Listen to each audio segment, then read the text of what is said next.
하루는 24시간입니다. 그 시간을 활용하는 것을 보면 다양합니다. 그리스 신화를 보면 시간을 둘로 구분합니다. 하나는 크로노스의 시간입니다. 이 크로노스의 시간은 누구에게나 동일하게 주어지는 시간입니다. 하루는 24시간이고 해가 뜨고 해가 지면 하루가 지납니다. 지구가 태양 둘레를 한 바퀴 돌면 1년이 지납니다. 이건 누구에게나 동일한 크로노스의 시간입니다. 그런데 또 하나의 시간은 카이로스의 시간입니다. 주어진 시간을 개개인이 어떤 의미를 가지고 부여하면서 살아가느냐에 따라서 달라지는 것입니다. 그리스 신화에 나오는 카이로스의 모양을 보면은 앞머리는 굉장히 무성합니다. 그리고 뒷머리는 머리가 없습니다. 이것은 앞으로 다가올 때 그 머리카락을 잡을 수 있지만 지나면 잡을 수 없다 하는 것입니다. 그래서 카이로스의 신은 기회의 신이고요. 여기서 말하는 건 우리가 맞이하는 24시간 크로노스의 시간 속에서 어떤 의미를 가지고 노력하는 카이로스의 시간을 만들어 가야 한다 하는 것입니다. 저는 크로노스와 카이로스의 이야기를 보면서 그건 시간 관리라고 할 수 있습니다. 그리고 시간 관리에서 가장 중요한 게 바로 생각을 관리하는 것입니다. 빌 게이츠는 1년에 2차례 생각 주간을 따로 가집니다. 그 생각 주간에는 사람들과의 만남을 피하고요.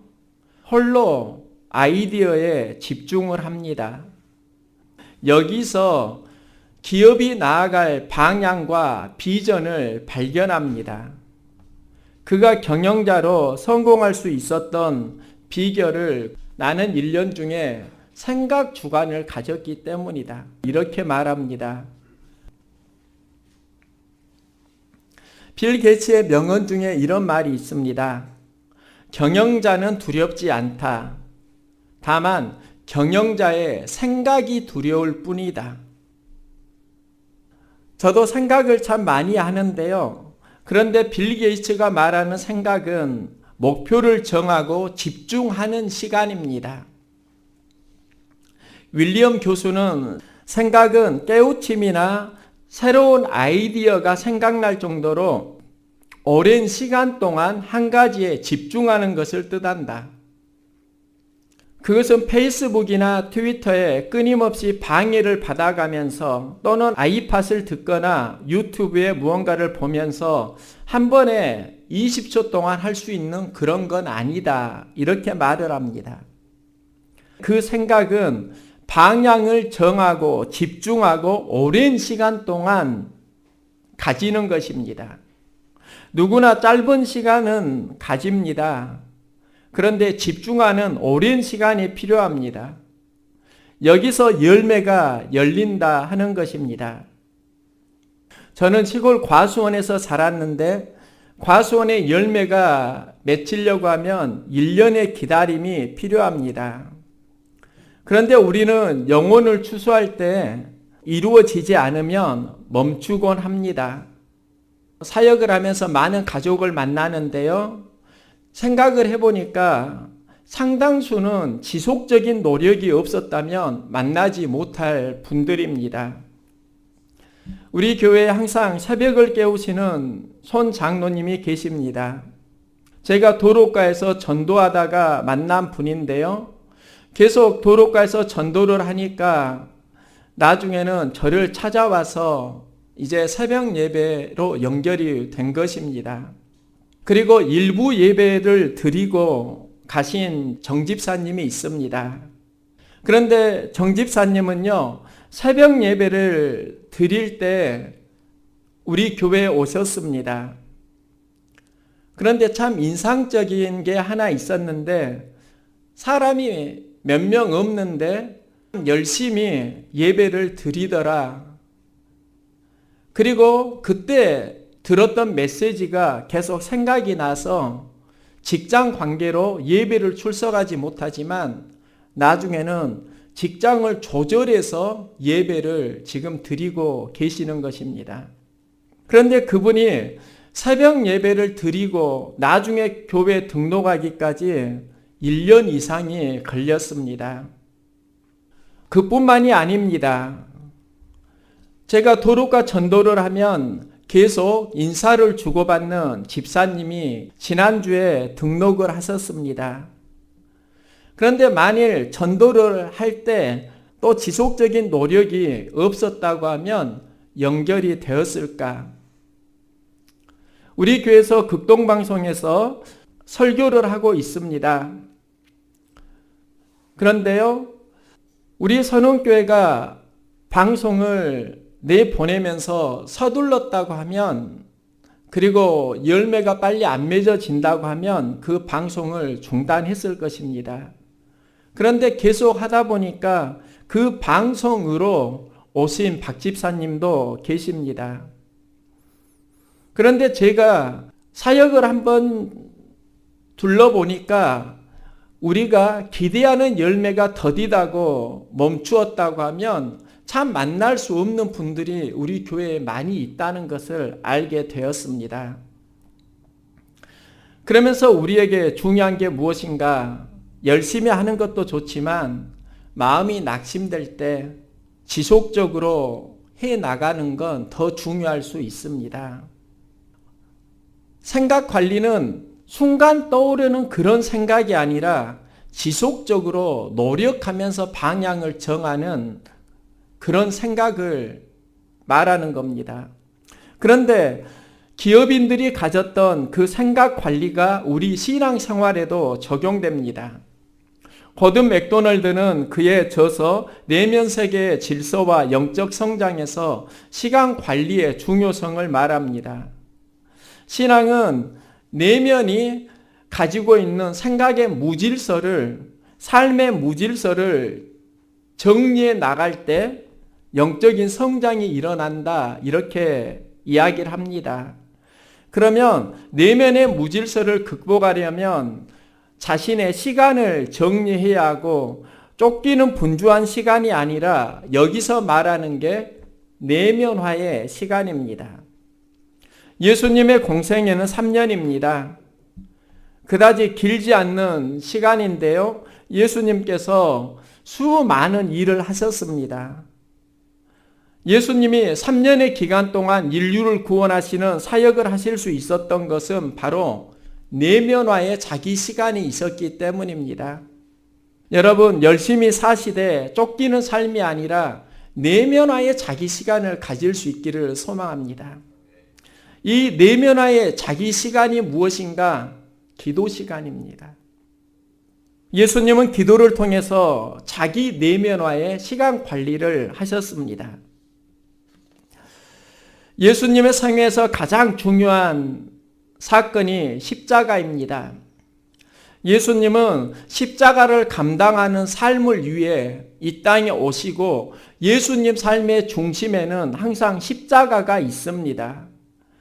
그런데 십자가를 감당하는 삶 속에서 중요한 경험이 바로 겟세마네 동산에서의 철야 기도입니다. 예수님이 십자가를 감당하실 때 겟세마네 동산에서 철야 기도를 하십니다.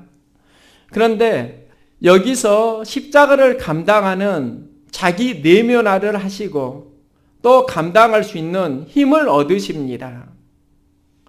누가복음은 이 현장을 이렇게 기록합니다. 습관을 따라 감람산에 기도하러 가셨다 하는 것입니다. 저는 인생에서 참 중요한 게 습관이라는 것을 알고 있습니다. 어떤 습관을 가지느냐에 따라서 삶은 달라집니다. 인격도 습관이다. 어떤 학자는 이렇게 말을 하기도 합니다. 그런데 예수님께서 가지신 습관이 있는데 그 습관은 감람산에 가시는 습관이고 그 감람산에서 하셨던 일이 기도하는 것이고 그 기도의 내용이 무엇인가? 유혹을 이기는 기도입니다. 예수님은 기도하는 습관을 가졌습니다. 기도는 하나님을 상대하는 영혼의 시간입니다. 그 현장에서 예수님이 제자들에게 유혹에 빠지지 않게 기도하라 하십니다. 예수님이 하셨던 기도의 내용은 유혹을 이기는 기도입니다.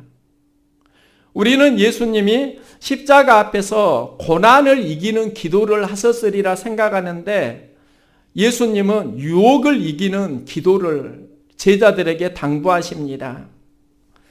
십자가는 결국 우리가 어떻게 감당할 수 있다는 것인가? 유혹을 이겨야 감당할 수 있다 하는 것입니다. 예수님의 40일 금식 기도는 고난을 이기는 기도가 아니라 유혹을 이기는 기도였습니다.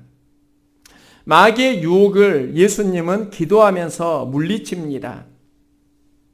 최초의 인류가 에덴 동산에서 경험하는 것도 선악을 알게 하는 나무, 이 선악과를 마귀가 먹으라고 유혹합니다. 유혹에서 인류가 무너집니다. 우리가 이 시대에 싸워야 하는 게 바로 수많은 유혹들입니다. 우리는 유혹이 참 많은 시대에 살고 있습니다. C.S. 루이스가 쓴 악마의 편지에 나오는 이야기입니다. 영국의 노 신사가 도서실을 가는데요. 이 책 저 책을 보다가 기독교 신앙에 관한 책을 봅니다. 그리고 노 신사가 기독교 서적을 하나 읽기 시작하는데 책을 읽으면서 하나님에 관한 궁금증이 찾아옵니다. 하나님은 어떤 분일까? 나는 그분과 어떤 관계를 맺어야 하는가? 이런 궁금증을 가질 때 악마가 그 노신사를 찾아와서 그의 마음속에 이런 속삭임을 말합니다. 점심시간이야 뭘 그렇게 생각해? 그래서 노신사는 하나님에 관한 생각을 하다가 이제 식당으로 향합니다. 그리고 점심을 먹으면서 하나님은 과연 어떤 분일까? 나는 그분과 어떤 관계가 있을까? 어떤 관계를 맺어야 할까? 또다시 하나님에 대한 생각이 일어납니다. 그때 악마가 다시 그의 마음에 찾아와서 중얼거립니다. 밥 먹는데 왜 그렇게 심각한 생각을 해? 어서 식사나 끝내고 그런 생각해보지. 이런 생각이 어렴풋하게 들기 시작하니까 이제 그는 하나님에 대한 생각을 하지 않습니다. 그리고 밥을 먹는 겁니다. 나중에 길을 가다가 다시 하나님에 대한 생각이 어렴풋하게 나오니까 마귀는 또 이렇게 생각을 넣어줍니다. 오늘은 바쁘잖아. 집에 가서 할 일이 많아. 그래서 그 노신사는 버스를 타고 신문을 읽고 아무 일 없었던 것처럼 집으로 돌아갑니다. 그런데 그때 악마가 노신사의 뒤에서 미소를 짓고 있다. 노신사의 이야기를 보면은 우리들의 삶의 이야기입니다. 우리도 얼마나 많은 유혹에 노출되어서 살아가고 그 유혹으로 인해서 해야 되는 일을 망각하는지 모릅니다. 끊임없이 일상 속에서 경험하게 되는 핸드폰과 인터넷, 이게 우리에게 필요한 것입니다. 그런데 필요한 것 속에 수많은 유혹이 감추어져 있습니다. 예수님도 사역을 시작하는 시점에 마귀의 유혹에 노출되고 예수님이 그 마귀의 유혹을 이길 수 있었던 것은 기도하셨기 때문입니다. 성령 충만하셨기 때문입니다.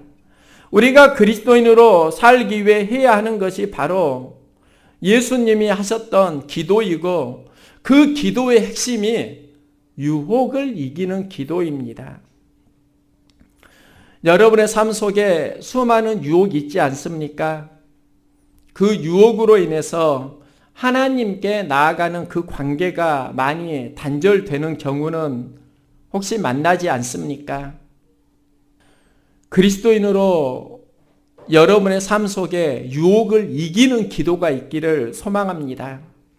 그리고 예수님이 하셨던 건 삶의 방향에 거룩한 전환을 주는 기도입니다. 예수님은 자신의 온이 아니라 하나님의 뜻을 원하심을 구하십니다. 이 과정에서 반복되는 단어가 있는데 그 단어가 심히라는 이야기입니다. 본문을 보면 심히가 3번이나 반복됩니다. 심히의 의미는 보통을 넘어 지나치게라는 뜻을 가지는데요. 그런데 이 심히를 예수님과 제자들에게 구별되어 사용됩니다. 제자들에게 심히는 보통을 넘어 피곤하다 하는 의미입니다. 심히 피곤했다. 피곤해서 기도하지 못했다 하는 것이지요. 우리가 기도하지 못하는 환경은 몸이 피곤해서, 이게 실은 우리들의 이야기입니다. 우리도 몸이 피곤하니까 기도하지 못하는 경우가 많이 있습니다. 제가 신학교에 다닐 때 목회 실습에서 손성현 목사님이 가르치셨습니다.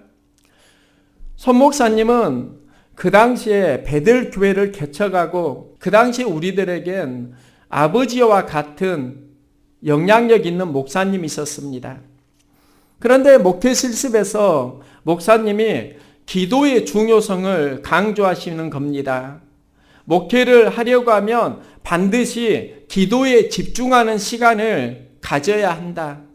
여러분은 이제 목회 일선으로 나가는데 얼마나 기도 훈련이 되어 있는가, 이 이야기를 하시는 겁니다.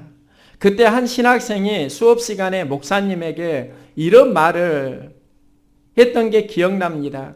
목사님, 기도하려고 하는데 바쁘고 몸이 피곤해서 힘듭니다. 마음은 온이로되 육신이 약합니다. 그때 손 목사님이 이 말씀을 하시더라고요. 그럼 피곤한 육신 죽여버려. 그 말이 참 저에게 인상적이었습니다. 우리가 왜 기도하지 못하는 것일까요? 기도의 중요성을 모르기 때문일 수도 있고, 또 하나는 몸이 피곤해서일 수도 있습니다. 그런데 우리가 수많은 유혹을 이기고 나의 삶이 원하는 쪽으로 드라이브가 되려고 하면 이때 필요한 게 바로 기도입니다.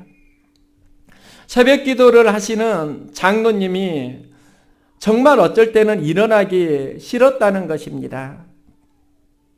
항상 새벽을 깨우시는 분인데, 장로님도 일어나기 힘드시나? 물론 직장 생활을 하시면서 그러면서 새벽을 계속 깨우시고 계십니다.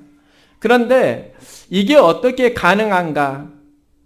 장로님이 새벽을 깨우기로 다짐을 하고요. 새벽 예배를 드릴 때 몸이 피곤해서 힘든 시간이 있었다고 합니다.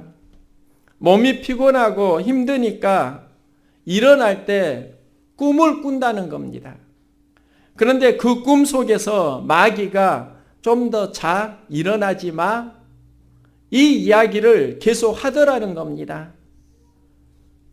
그래서 장로님이 마귀야 물러가라, 마귀야 물러가라 하면서 꿈 속에서 태권도를 하시고 싸우셨는데요. 그러다가 아내 권사님 옆구리를 차가지고 갈비뼈를 다치게 했다. 그 이야기를 들었습니다. 그런데 그런 영적인 싸움을 하시고 또 많은 유혹을 물리치시고 지금은 365일 새벽을 깨우고 계십니다. 그러면 그분이 새벽을 깨울 수 있었던 이유가 무엇입니까? 환경이 되었던 게 아니라 환경을 이기는 기도가 있었기 때문입니다. 여러분의 삶도 환경을 이기는 기도가 있기를 소망합니다. 제자들은 심히 피곤할 때 있었는데요. 예수님에게 사용된 심히는 고민하여 죽게 되었으니와 연결됩니다. 십자가를 감당하는 현실의 무게가 고민이 많고 죽을 만큼 힘들다 하는 것입니다. 그런데 저는 본문을 보면서요, 조금 이상한 생각이 들었습니다. 우리는 죽으니까 고민하는데 예수님은 고민하여 죽게 되었으니, 이게 무슨 말씀일까? 우리는 죽게 되니까 고민한다 생각하는데요. 죽게 된다고 생각하는 것, 죽게 되면 저 수십 번 죽었습니다. 그런데 저 살아있다고요. 고민을 하다가 죽는 시간을 예수님은 말씀합니다. 고민하여 죽게 되는 그 현장에서 예수님이 하신 일이 기도하는 것입니다. 고민하는 마음의 문제를, 번뇌를 땀방울이 핏방울이 되도록 기도하시면서 고민하는 문제를 하나님의 뜻으로 바꾸십니다. 고민하여 죽게 되는 그 현장을 땀방울이 핏방울이 되는 기도로 전환하시는 겁니다. 이게 바로 예수님이 가지셨던 영혼의 시간입니다. 영혼의 시간은 하나님의 뜻을 만나는 시간이고, 피곤하고 또 고민할 때, 유혹이 많을 때 하나님을 만나는 영혼의 시간은 바로 우리들이 가져야 하는 의미 있는 카이로스의 시간입니다. 예수님은 기도해야 하는 때 제자들에게 자니까요, 베드로에게 말씀합니다. 제자들이 자는 것을 보시고 베드로에게 말씀하시되, 시몬아 자느냐? 내가 1시간도 깨어 있을 수 없더냐? 그런데 베드로가 누구입니까? 예수님의 수제자이고 예수님의 제자가 누구입니까? 바로 우리들의 삶의 비전 아닙니까? 그래서 예수님이 깨어 기도하라 하는 말씀은 베드로에게 하시는 말씀이지만 또한 이 시대 우리에게 하시는 말씀입니다. 세상에 유혹이 굉장히 많이 있고 유혹 속에서 하나님과 멀어지는 우리의 삶들, 그 삶들 속에서 깨어 기도하면 우리는 새로운 전환점을 만날 수 있다 하는 것입니다. 저는 청년 시절에 선교단체에서 성경 공부를 하면서 항상 품었던 마음이 무리가 아니라 제자의 삶을 사는 것입니다. 그리고 제자됨의 핵심은 우리의 삶 속에서 십자가를 어떻게 극복할 것인가와 연결됩니다. 그런데 십자가가 무엇인가 보니까요, 우리가 삶 속에서 만나는 어떤 고난의 메타포입니다. 우리나라의 가장 대표적인 민요가 아리랑인데요. 이 아리랑이 유네스코 인류 무형유산으로 선정되었습니다. 그런데 일본 학자가 아리랑을 연구하면서 이런 말을 했습니다. 아리랑은 특별한 고난을 겪은 이만이 부르는 그런 노래가 결코 아니다. 오히려 자기 나름의 고난을 가진 사람, 그리고 거기에서 어떤 의미를 찾아내려고 노력하는 보편적인 모든 사람에게 힘을 가진 노래다. 이런 의미에서 아리랑은 고난의 메타포이다. 아리랑이 왜 한국인의 가슴 속에 뜨겁게 남아있는가? 거기에는 인류가 가지는 고난의 메타포가 담겨져 있기 때문이라는 겁니다. 그런데 고난의 메타포에서 세계인이 사랑하는 아름다운 아리랑이라는 음악이 나온다고 하면 신앙도 마찬가지입니다. 고난이라는 메타포를 통해서 우리 신앙의 진짜가 나옵니다.